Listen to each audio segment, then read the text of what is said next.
Well, tonight's debate gave the candidates a chance to shine, especially on economic issues. But while some of them hit high notes, others fell flat. We're back now with reaction from pollster Frank Luntz and our focus group. Frank?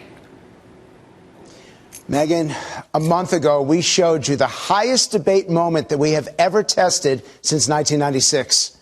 Well, tonight I have to show you the lowest moment, the moment that our New Hampshire voters said they've heard enough. Let's take a look.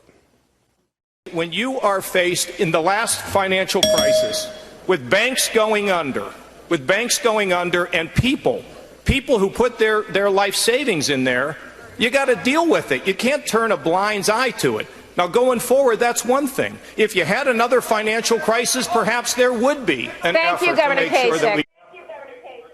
Okay, so what was it? Who had a negative reaction to John Kasich tonight? Oh. Really? Painful. I need a word or phrase to describe John Kasich. Boring. Tiring. Irritating. Finished. Hold on. Finished. He doesn't belong on the stage. Chris Christie should have been there in his How place. many of you agree with that? How many of you put Christie? How many of you would put Christie on the stage in the next debate? Yeah. So what was it about John Kasich? He's been a successful governor of Ohio. He's won in a state that is essential for the GOP. What's the problem? He is the biggest liberal on that stage, and that is why everyone was so bothered by that comment. That was the most liberal comment I have ever heard on a Republican debate stage. But why is it liberal? All we hear about is past what he's done. And what do you want from him? Nothing for the future. It's just contrived. He's totally contrived as a candidate. He's like a cardboard cutout of what he thinks we want to hear. He has turned Ohio around. He sounded like Obama when he said he's going to decide, basically, who can afford it and who can't. Who wins and who loses, that's what he said. In the back. He went from my #2 candidate right off the chart. Because? Yeah. Why? But why? Well, he was acting like he was running the debate. He kept interrupting. He just did not present himself well. So I have to ask a question of you, because we've got the 5 don'ts, the 5 debate don'ts. And the #1 debate don't is don't interrupt. Right. What's the issue there? Why? They're trying to jump in. Politeness. But how do you get in? But you have to wait for the moderator to call on you. And if you have the chance to respond, they give you the chance to respond. There's no need to interrupt. So there's a specific moment. And Megyn, Donald Trump, it was fascinating. Because Carly Fiorina is one of the most aggressive candidates. If you listen, she's going to get into any question she wants to. But Donald Trump challenged her. And I know you've got a clip. Let's play it. Why does she keep interrupting everybody? Yeah. Boy, terrible. Yeah, I'd like to finish my response, basically. Okay, explain it. What's the issue in the back?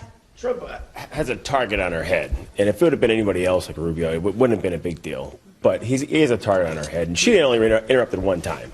Go ahead. Given the past interaction between the two of them, he probably should have kept his mouth shut on that one and not brought more controversy on with that. He is so infantile. I mean, he is just immature and infantile. He talks down to her all the time. So you guys feel sorry for her? No, not sorry for her. He's just rude. I feel sorry for him. Rude. I feel sorry for him. He's a pig. She was being rude after interrupting him. No, she wasn't. Listen, she did not. Rubio interrupted just. Okay, so then how do these candidates handle this? How do they get into the conversation? Wait their turn? I think a little bit of interruption is fine. John Kasich interrupted far more than Fiorina did, and he did it in a really loud and obnoxious and very rude, irritating way. So I've got to ask you, because we got some clips, but I want to get the voice of the people here. Another debate don't. Don't spend too much time telling stories. You just groaned. What's the groan? We know their stories. We've heard them over and over and over. Take the time to be substantive. Rubio is getting very close to talking too much about his family. Do you guys agree with that? Oh, absolutely. I think the biggest thing is we're all tired of hearing about what they did. I want to know what the hell you're going to do for us. Do you guys agree with that? Absolutely. So we got another debate, don't violate Reagan's 11th commandment. You guys agree with that? No. So who's the candidate who attacks the other candidates the most? Trump. You guys agree with Trump? So your advice to him is stop? Yes. What's your advice to Trump? Stop being so rude and disrespectful with your comments. Stick to the issues. You're supposed to, though, show the differences between the candidates, right? When it comes to a general election, if you guys have been, if they've been tearing each other apart so much, they're very vulnerable when it comes to a general election. And I think that's what happened with Romney. I know you're a Trump person. You going to defend him here? Yeah, he's not an establishment guy. He's not in bed with special interest or lobbyist money.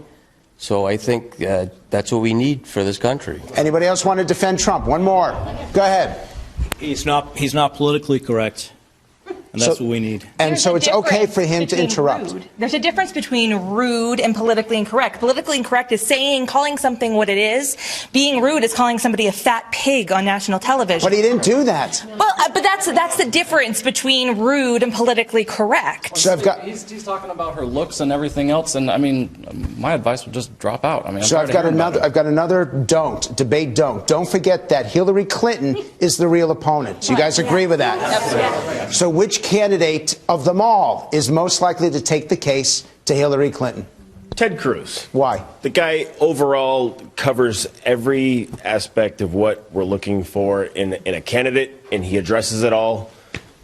Who else? And can defend it. I think it's Marco Rubio. I think, he presents this optimistic message for the future. He's able to connect with the common man, and I just think he has great ideas. Okay, and one more? Marco Rubio, because he really has the future. He's got the best chance against Hillary out of all of those candidates. So I just want to point behind you. Did you guys see the art behind you? What'd you think of it? Great. Great stuff. Megyn, the art is created by, great. Steve Penley. There, I just had the moment that Ted Cruz had tonight. But what's great is that this is New Hampshire, and this is the all-American state, the state that indicates to the rest of the country what they should think and how they should feel. And we've got the all-American art behind us. It was a very interesting night. Great night for Ted Cruz. Awesome night for Marco Rubio. I want to ask your audience a question. I want to ask the focus group a question, which is, do you guys believe the allegations against Ben Carson when it comes to allegedly fabricating his resume? No. How many of you believe it? No. How many of you don't believe it? Wow. This is why. This is actually important, Megyn, because this is why his numbers don't fall, even though the media has been attacking him. Because if they don't believe it in New Hampshire or Iowa, and these are the states that matter, it means that the attacks aren't credible. Frank, thank you. Everyone with Frank, thank you as well so much for your time. All the best to you. Yes, yay, give yourselves a hand. Great job.